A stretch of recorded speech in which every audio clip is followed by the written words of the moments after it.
नमस्कार, माझ्या अमलेश तांबे व्लॉग चॅनलमध्ये आपले सर्वांचे स्वागत. आता आपण संगमेश्वरच्या शास्त्री पुलाच्या इथे आहोत आणि आता तिथून आपण परत रत्नागिरीला जातोय. तर नेहमीचा रूट न घेता शास्त्री पुलावरून मी तुम्हाला दुसरा रूट आता दाखवणार आहे. तो गणपतीपुळा मार्ग म्हणतात. शास्त्री म्हणजे संगमेश्वर गणपतीपुळा, हा मधला सगळा एरिया तुम्हाला बायपास करता येतो आणि माझ्या अंदाजान तो जाकादेवीच्या इथे कुठेतरी बाहेर पडतो. तिथून तुम्ही उजवीकडे गेलात की गणपतीपुळ्याला जाता आणि डावीकडे वळलात की तुम्ही रत्नागिरीकडे जाता. तो रूट आज मी तुम्हाला दाखवणार आहे. माझे व्हिडिओ जर आपल्याला आवडत असतील तर नक्की लाईक करा, शेअर करा. चॅनल सबस्क्राईब केला नसेल तर सबस्क्राईब करा. मागच्या काही व्हिडिओमध्ये आवाजाची क्वालिटी थोडी खराब होती कारण काहीतरी प्रॉब्लेम झाला होता टेक्निकल. आता ह्या वेळेला मी थोडं चेक केलंय, काही प्रॉब्लेम नाही आलेला. पण तरी सुद्धा आधीमध्ये जे खराब रस्ते वगैरे असतात त्याने काय माहिती नाही खडखड जे आवाज येतात आणि असे आवाज येल्यामुळे काढणं जरा कठीण असतं. हे आवाज पटकन एडिटिंग मधनं काढता येत नाही, त्यामुळे कदाचित थोडीशी क्वालिटी पुअरच असेल. तरी सुद्धा आपण माझ्या चॅनलला सबस्क्राईब करताय, कमेंट्स करताय, त्याबद्दल आपल्या सर्वांचा आभारी आहे. असाच सपोर्ट भविष्यात मिळेल अशी आशा बाळगतो. या व्हिडिओची आपण आता इथे सुरुवात करूया. चल, इथून गणपतीपुळे आहे 41 किलोमीटर. रस्ता एकदम मोठा नाहीये, पण 2 गाड्या बऱ्यापैकी क्रॉस होतील असा आहे. पण रस्त्याची कंडिशन चांगली आहे आणि मूळ म्हणजे इथे ट्रॅफिक कमी आहे. हा रस्ता माझ्या माहितीनुसार जाकादेवीला बाहेर पडतोय. तिथून उजवीकडे वळलात की तुम्ही गणपतीपुळ्याला जाता, डावीकडे वळलात की रत्नागिरी किंवा निवळीकडे येता. हा रस्ता पूर्ण अनकट कमी करणार नाहीये, पण मधली गावं वगैरे आहेत ते दाखवून मी हा व्हिडिओ करणार आहे. पण ज्यांना रत्नागिरी किंवा गणपतीपुळ्याला यायचंय मुंबईहून येणाऱ्यांसाठी, त्यांनी संगमेश्वर वगैरे तिकडे जाण्याची गरज नाही. हा रूट घ्या. रस्ता एकदम व्यवस्थित आहे आणि ट्रॅफिक तुलनेने या रस्त्याला खूप कमी आहे. फक्त एक आहे, रस्ता अरुंद आणि वळण असल्या कारणाने थोडं गाडी सावकाश चालवा. तर ह्या ज्या गाड्या समोर आपल्याला येताना दिसत आहेत हे सगळे गणपतीपुळ्याहून येणारे आहेत. गणपतीपुळ्याहून पुढे पुणा म्हणा किंवा मुंबईला जाणारी लोक आहेत.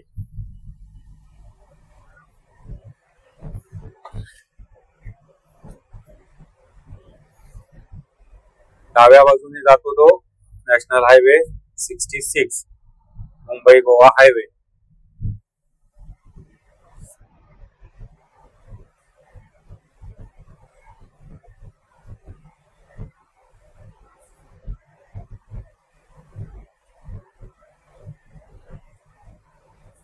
इकडनं अंतर माझ्या मते थोडस जास्त असणार आहे रत्नागिरीला जाण्यासाठी.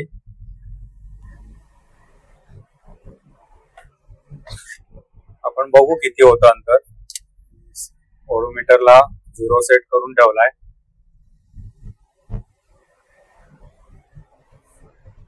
पण रस्ता जर असा असेल सुस्थितीमध्ये अंतर थोडं वाढलेलं परवडतं.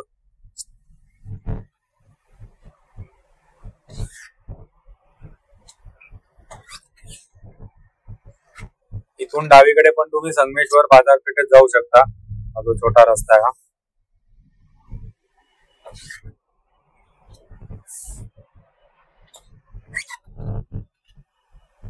आज सुट्टीचा शेवटचा दिवस आहे, म्हणजे सलग 3 दिवस सुट्टी आली आणि पर्यटक सगळे जे बाहेर पडले फिरायला, आज त्यांचा परतीचा प्रवास असणार आहे. त्याच्यामुळे गणपतीपुळ्यावरून बाहेर पडलेली लोक आपल्याला या रूटला जास्त दिसतील. आणि हे सगळे गणपतीपुळ्या वरून पुढे पुणा मुंबई साईडला जाणार आहेत.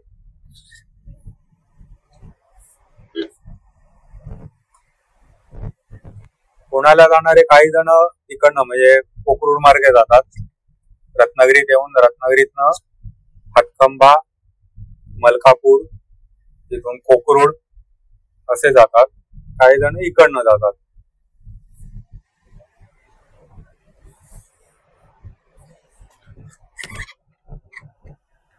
रेल्वेचा पूल आला.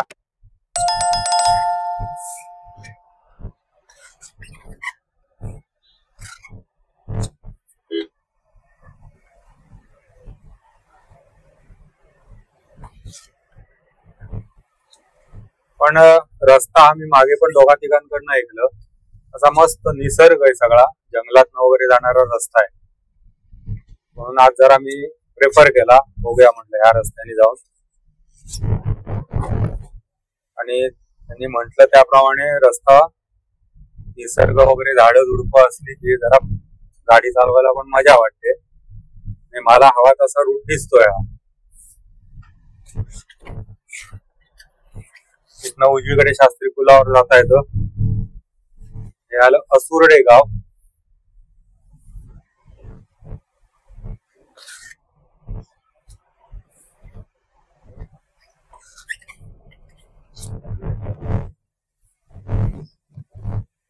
सीएनजीचा पंप घेऊन, टँक्स घेऊन चाललेला ट्रक दिसतोय. Compressed natural gas CNG.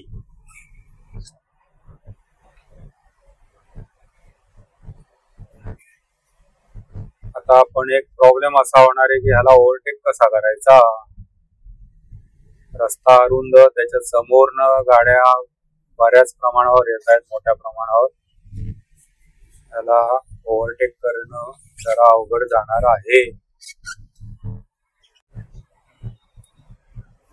मध्ये छोटासा घाट सुरू झालाय, पण हा सीएनजी बाबा काय आपल्याला पुढे जाऊ देईना. त्याला तोही काय करू शकत नाही. साईड पट्ट्या पण अगदी छोट्या छोट्याशा आहेत. जरी त्याने आपल्याला साईड द्यायचं ठरवलं, त्याला पूर्ण गाडी उभी करून तिथे थांबावं लागेल, कारण समोरनं वाहन आहेत. रस्ता एकदम अरुंद आहे. त्यातल्या त्यात एक फायदा आपल्याला असा मिळतो की आपल्याला साईड पट्टीवर जावं लागत नाहीये. समोर ट्रक म्हटल्यावर समोरनं येणाऱ्या गाड्या ज्या आहेत त्याने आपल्याला साईड करून दिली, बाजूला झाला.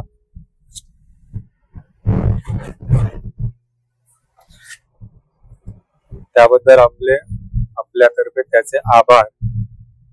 हे बघा, वरनं ट्रेन चालू आहे. संगमेश्वरातनं आता पुढे आली. संगमेश्वरात चालली, संगमेश्वरातनं पुढे नव्हे आली. संगमेश्वर स्टेशनला चालली. हे साखळकोंड गाव आलं मध्ये. आणि इथे टिपिकल कोकणी वाडे मला बघायला मिळतात. अशी वस्ती मला बघायला खूप आवडते. थोडीशी डोंगरातली घरं आणि इथे बारमाही नदी आहे. आणि काय पाहिजे.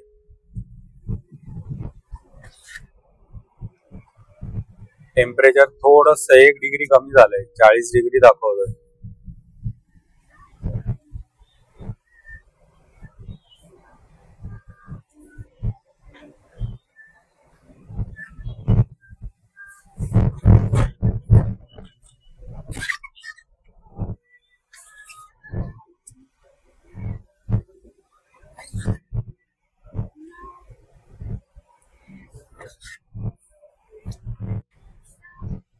कोकण रेल्वेचा इथे पूल आहे.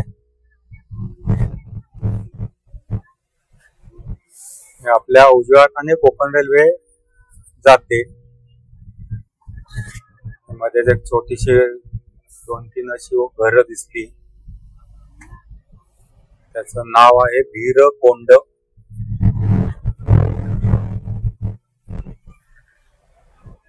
इकडे अशी जी गाव आहेत, म्हणजे रस्त्यावर आपल्याला बोर्ड दिसतो, पण प्रत्यक्षात गाव कुठेतरी डोंगरात म्हणा किंवा नदीकाठी वगैरे असं असू शकतं. रस्त्या लगतच असेल असं नाही. छोटी छोटी गावं सुद्धा असतात. इकडे त्याला वस्ती म्हणतात.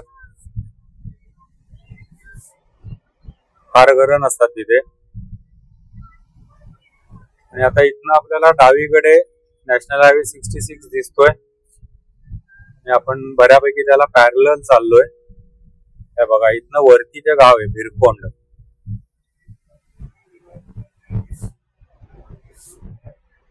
समोरच हायवेच बघायला मिळतं. हायवे दिसतोय आपल्याला.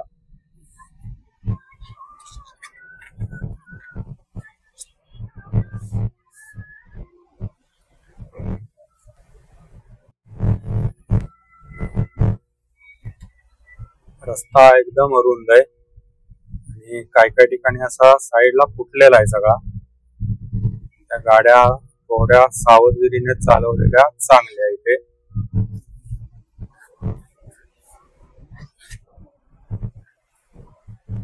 इथून डावीकडे आहे डिंगणी गाव.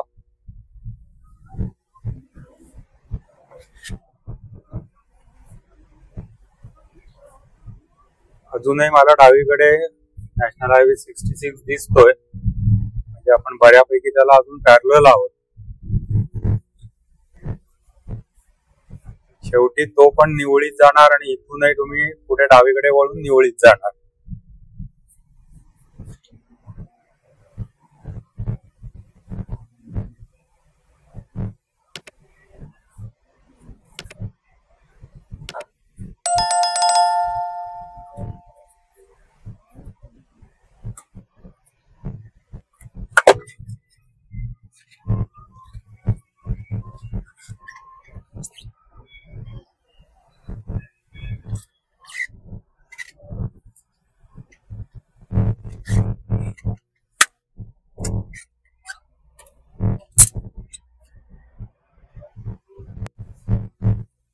मध्येच हा एक आता छोटासा घाट सुरू झालाय.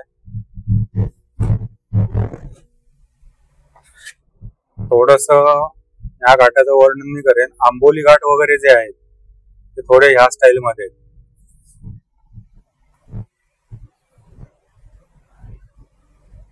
छोटासा रस्ता आणि दोन्ही साइडनी जंगल अशा प्रकारचा रस्ता आहे. आंबोली वगैरे पण असेच घाट आहेत. पावसाळ्यामध्ये अशा ठिकाणी फिरायला खूप मजा असते. सगळं हिरवंगार झालेलं असतं. माती नसते कुठेही. रस्ते वगैरे स्वच्छ धुतलेले असतात. पहिला पाऊस पडून जाऊ द्यायचा आणि मग गाडी न्यायची. इथे काहीतरी लग्न कार्य दिसतंय. गाड्या लागल्या आहेत. लग्न समारंभ दिसतोय काहीतरी.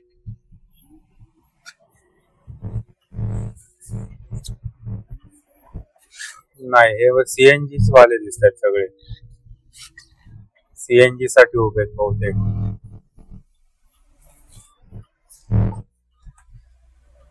ट्रक आलेला समजलं असणार आहे, त्यामुळे सीएनजी भरून घ्यायला लाईन लागली.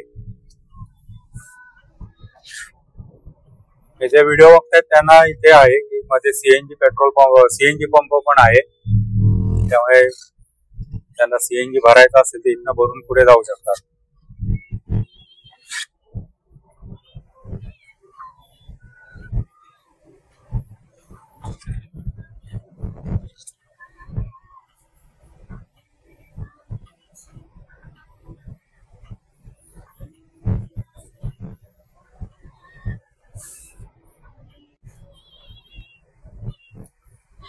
इथे बघा, डावीकडे रत्नागिरी, गणपतीपुळे. आपल्याला आता इथनं डावीकडे वळायचंय. उजवीकडचा जो रस्ता आहे हा जातो आहे डिंगणीकडे. डिंगणी, किरंदवणे, करजुवे, आरवली. आता आपण चाललोय गणपतीपुळा रोडला. मध्ये हा पूल आहे. पुलावरनं पलीकडे जायचंय आपल्याला.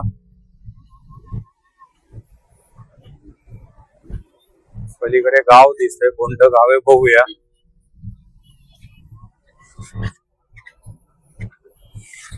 हे डिंगणी गाव असणार आहे. पण डिंगणी मोहल्ला असं बोर्ड लिहिलाय तिथे. डिंगणीचा पूल म्हणतात तो, बरोबर हाच असणार आहे. आता मात्र हायवे दिसत नाहीये. तो पलीकडे त्या डोंगराच्या पलीकडे गेला डाव्या साईडला.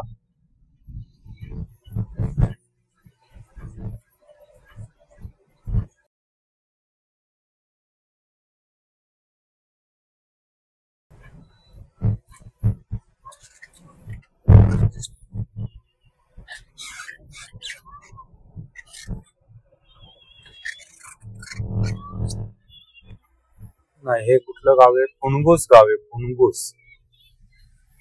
बघूया, अजून मला बोर्ड दिसत नाहीये कुठे. फुणगुस आहे हे. मगाशी पुलाच्या इथनं उजवीकडे डिंगणी होतं, डिंगणीला जायला रस्ता, आणि हे गाव मध्ये आलं, हे फुणगुस गाव आलं.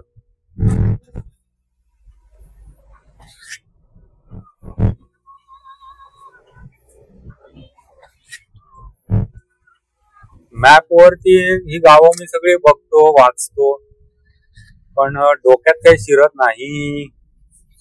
भूगोलच्या नावाने नुसताच गोल झालेला आहे डोक्यात,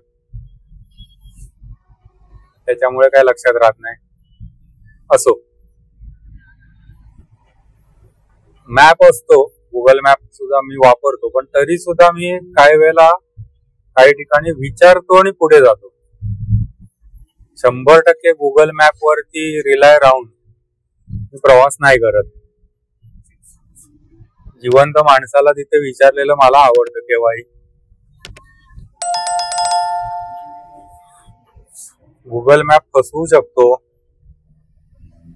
पण तिथला स्थानिक माणूस तुम्हाला फसवणार नाही एवढं मला खात्री आहे. त्याच्यामुळे मी शक्यतो विचारत प्रवास करतो.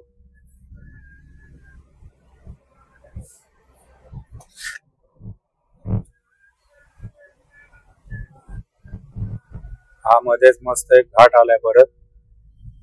छोटा रस्ता पण निसर्ग आहे चांगला.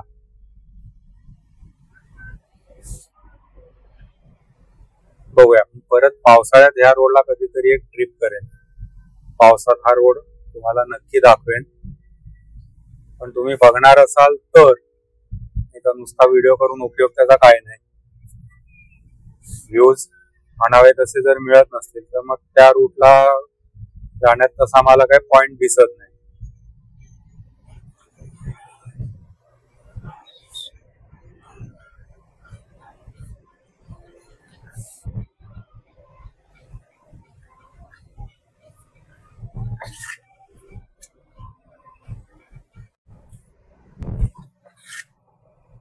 मध्ये जराशी काहीतरी वस्ती दिसली, काय बोर्ड वगैरे कुठे दिसत नाही. किरकोळ छोटस गाव असणार आहे.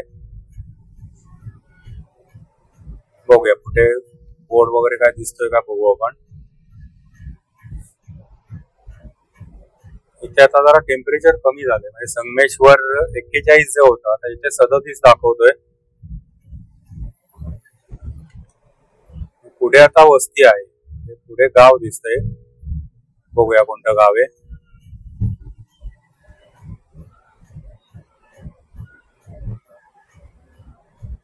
इकडे जमिनी ज्या आहेत ह्या बहुतांशी कातळ आहे, मातीचे प्लॉट कमी आहेत. आणि कातळात वस्ती असेल, घर असेल, उन्हाचा त्रास हा 100% जाणवत असणार आहे त्यांना. आणि कातळ प्रचंड तापतो. शेवटी कातळ म्हणजे काळवित्री दगड येतो. तिथे सुद्धा गाव कुठलं ते काय कळलं नाही मला, कारण बोर्ड कुठे काय नाहीये.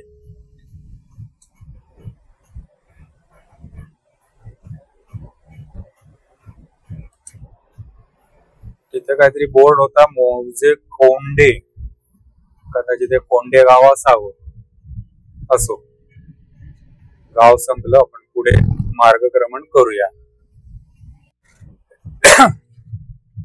इथे जोड रस्ता आलाय. डावीकडे पोचरी आणि उजवीकडे जाकादेवी गणपतीपुळे. ज्यांना पोचरीत जायचं ते डावीकडे इथनं वळू शकतात.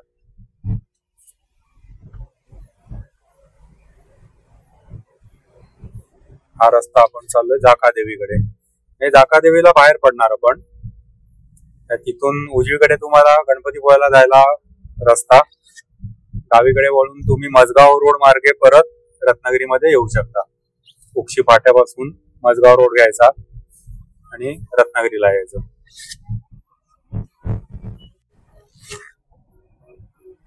इकडे चिपळूणला जातो रस्ता हा उजवीकडे. आपल्याला आता जायचं गणपतीपुळा मग रोड. चिपळूणचा म्हणजे कुठे बाहेर पडतो मला पण माहिती नाही.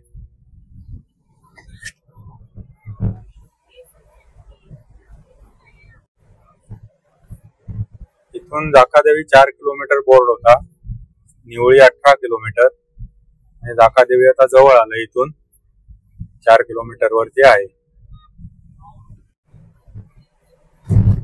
इथे डाव्या हाताला आगवे गाव आहे. आगवे असा बोर्ड होता आता तिथे.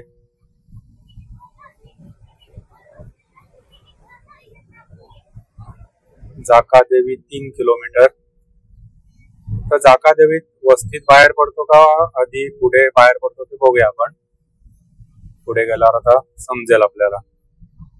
पण ओव्हरऑल बघा, रस्ता अतिशय छान आहे. एकही खड्डा नाही आता तरी रस्त्याला. आणि तसं आता ट्रॅफिक पण कमी आहे. गणपतीपुळ्यातनं बाहेर पडणारे आपल्याला भेटत आहेत. गणपतीपुळ्याच्या दिशेने जाणारे फार नाहीयेत कोण, आपणच आहोत. तिकडच्या ट्रॅफिक मधून आणि त्या सगळ्या फोडून काढलेल्या रस्त्यातनं जाण्यापेक्षा मला वाटतं हा रस्ता रत्नागिरी या गणपतीपुळ्याला जायला चांगला आहे. फक्त आता अंतर किती होतं ते बघू आणि वेळ किती लागतोय तो पण आपल्याला बघता येईल.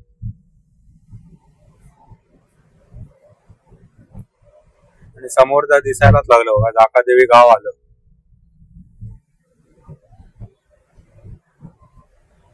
इथे उजव्या हाताला विल्ली आहे आणि नारशिंगे गाव. विले गाव म्हटल्यावर मला आठवतंय की मी पूर्वी ज्या वेळेला कम्प्युटर कोर्स केला 1990च्या आधी, 88 पासून 88, 89, 90 आणि नंतर मग त्याच संस्थेमध्ये मी कामाला लागलो. NGO होती, त्यांचा इथे विल्यामध्ये प्रोजेक्ट होता, वॉटरशेड डेव्हलपमेंटचा प्रोजेक्ट होता. त्यावेळी इथे मला आठवते त्यावेळेला एकदा किंवा दोनदा मी आलेलो विल्यात. मला आता नक्की आठवत नाही हेच आहे का आणखीन कुठे विले गाव आहे ते काय नक्की आठवत नाहीये. पण मी विले गाव एवढं नाव मला आठवतं. त्या गावात कामासाठी मी आलो होतो. संस्थेची त्यावेळेला जीप होती, त्याच्यातनं मी आलो होतो. आता जाकादेवी आहे 1 किलोमीटर वरती.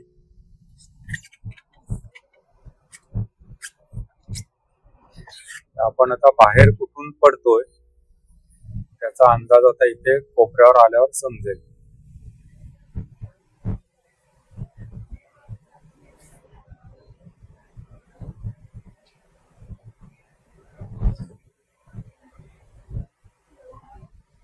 ओके, आता इथे बघा जाकादेवीचा फाटा आला. इथनं उजवीकडे गणपतीपुळे, डावीकडे निवळी. गणपतीपुळे 15 किलोमीटर, निवळी पण आहे 15 किलोमीटर. आपल्याला निवळीत जायचं नाहीये. मी जरा इथे थांबतो आणि एक निर्णय घेतो कसं जायचं. आरेवारे मार्गे जावं असं मला तरी वाटतंय. चला आपण इकडनं गणपतीपुळा रूट घेऊया आणि मग आरेवारे मार्गे जाऊया. मला जरा मध्ये थांबून फोटोग्राफी करता येईल.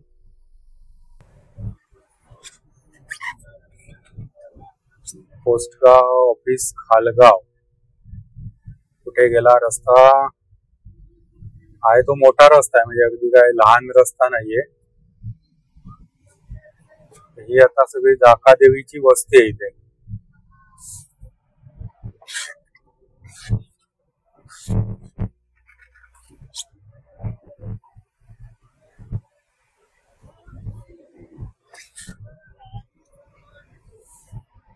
अजून कसा येत नाही. खालगाव जाकादेवी.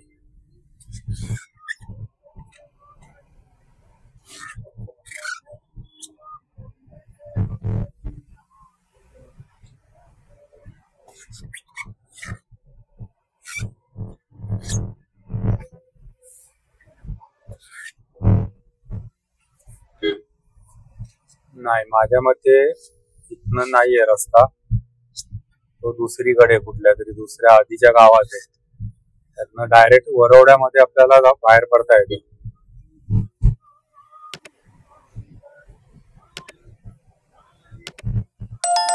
हो, हा नाही रस्ता तो. हे आपल्याला चाफ्यातनं वगैरे जावं लागेल. तर मी इथे आता व्हिडिओ थांबवतो जाकादेवी मध्येच. आपण आतापर्यंत जो मला सपोर्ट केला त्याच्याबद्दल सर्वांचे आभार. नेवरे काहीतरी दाखवते, जरा विचारूया. माझे व्हिडिओ जर आपल्याला आवडत असतील तर लाईक करा, शेअर करा. चॅनल सबस्क्राईब केलं नसेल तर सबस्क्राईब करा. हा व्हिडिओ आता मी इथे थांबवतोय. संगमेश्वर ते जाकादेवी असा आपण हा व्हिडिओ केला. 23.5 किलोमीटरचं अंतर आणि माझ्या मते अंदाजे 35-40 मिनिटं लागली असतील, जास्त नसतील त्याच्यापेक्षा. आपल्या सपोर्टमुळे हे व्हिडिओ करू शकतोय. असाच सपोर्ट भविष्यातही मिळेल अशी आशा बाळगतो आणि थांबतो. धन्यवाद.